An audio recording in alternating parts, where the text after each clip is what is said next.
Paddy Pimblett is either about to shock the entire lightweight division or get violently exposed in front of the whole world, and by the end of UFC 324 there will be no middle ground, no excuses, and no going back. Paddy Pimblett just looks straight into the— I think the odds are in favor of Paddy. Like, do you feel like you're gonna play spoiler? I love being the underdog. I think I've been the underdog. So out of the 12 fights, I think I've been an underdog 8 or 9 times, you know, because I'm always fighting such tough competition. But yeah, absolutely. I'm going to do the same thing I did with Tony Ferguson and Khabib. I'm going to pick this whole thing up, and then I'm going to fight you. Paddy Pimblett sent shock. Justin Gaethje is the most violent contradiction in the sport, a man who turns fights into car crashes, but somehow keeps losing the biggest moments the same way, because twice he touched gold, and twice he tapped out when it mattered most. First it was— But I think everyone's going to be shocked, to be honest, because I think I'm going to knock him out. So people won't expect that. People think I'm just going to try and grapple and take him down when I'm not. I'm going to come out and I'm going to put it on. Expecting an early knockout, a late knockout, somewhere in the middle. I don't see him getting past the third, just like Chandler.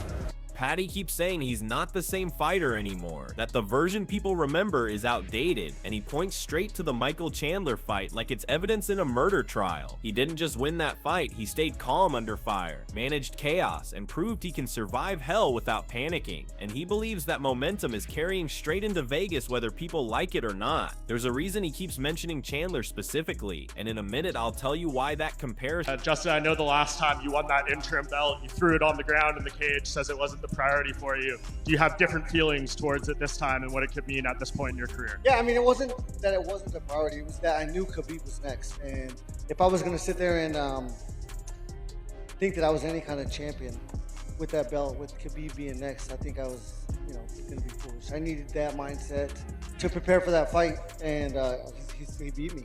And but ultimately, like I said, this gets us paid as a champion. And it definitely gives me the chance to fight Ilya. I want to fight Ilya. I want to play spoiler just like I did in Khabib and Tony. I'm going to fuck this up for everybody. And there's going to be no Paddy and Ilya. I'm going to do the same thing I did for that fight. And then I'm going to fight Ilya on the White House card if he's ready to fight again. We'll see when he's ready again. This isn't just a fight, it's the main event of UFC 324, January 24th, 2026, interim lightweight belt on the line, and half the fan base is already furious that Paddy is even standing there. Names like Arman Tsarukyan get thrown around non-stop, guys who climbed the hard way, beat killers, and still got leapfrogged, while Paddy shrugs it off.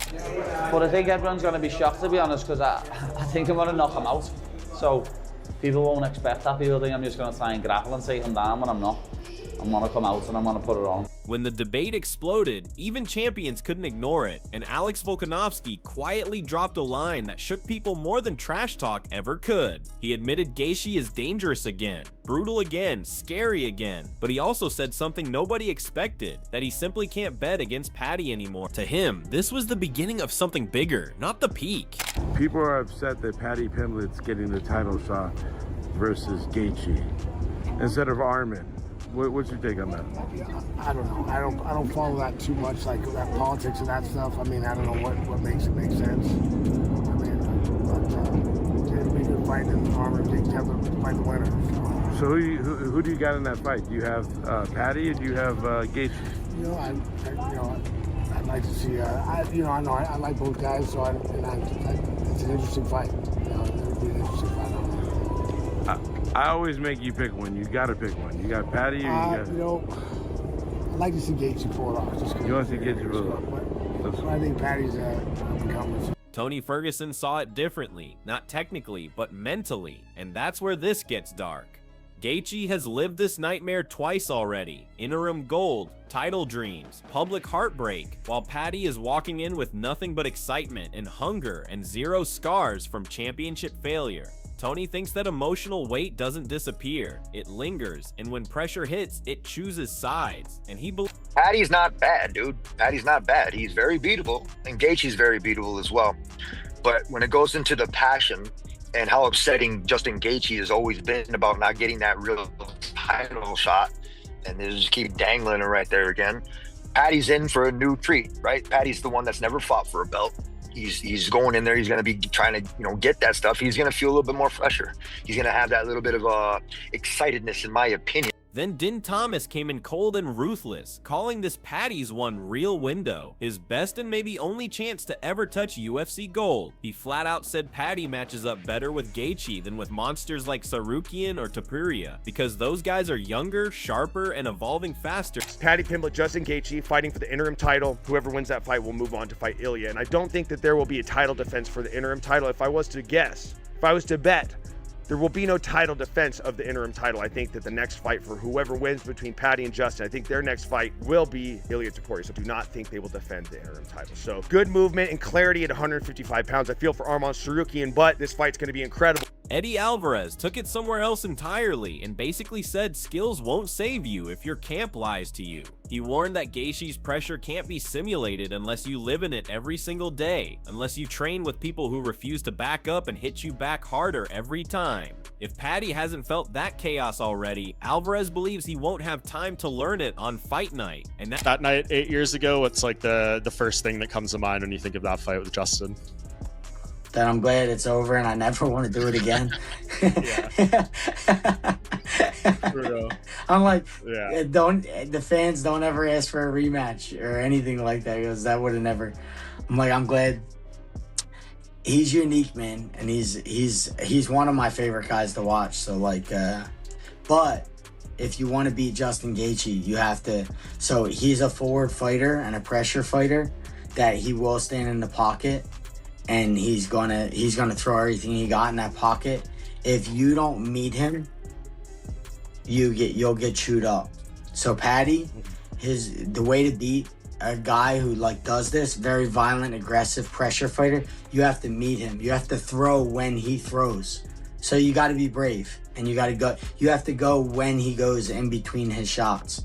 If you do that, you got a fair shot. If you don't do that, if you're not brave and courageous and throw when he throws in between his shots, it's going to be a really long night. It's going to be a hard night for you.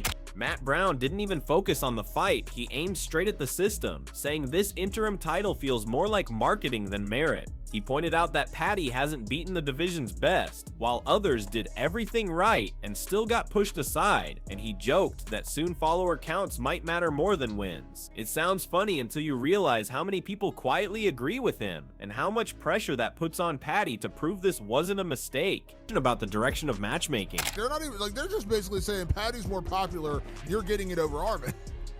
Yeah, it's kind of sad, right? And that's, I mean, God, I hate how I kind of get into this too much, but I mean, that's really that's the definition of, a monopoly, where a single promoter owns the title and the rankings.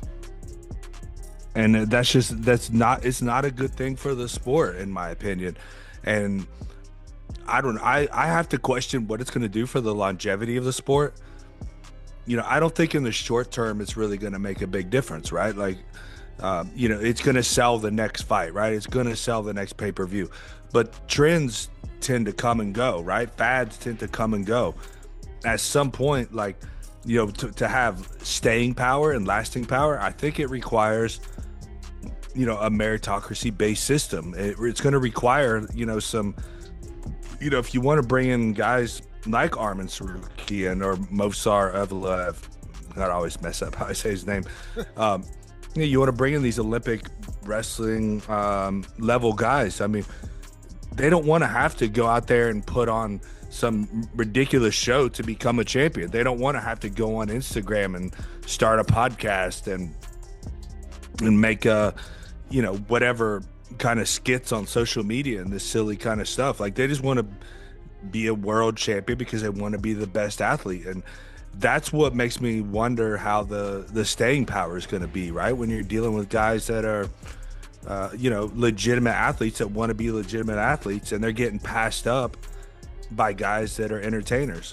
Through all the noise, Charles Oliveira dropped the most honest breakdown of all. He said Paddy can strike, he can move, he can grapple, but if he stays standing too long, he could get knocked out. And the smart path is the ground whether Paddy likes it or not. Still, Charles admitted something important, that Paddy does have a real chance. And when a man This fight has become more than a matchup. It's confidence versus history, hype versus scars, opportunity versus regret. Some see Paddy's prediction as madness, others see the timing lining up perfectly, and the rest are just waiting for the chaos. One way or another, when that cage door shuts, someone's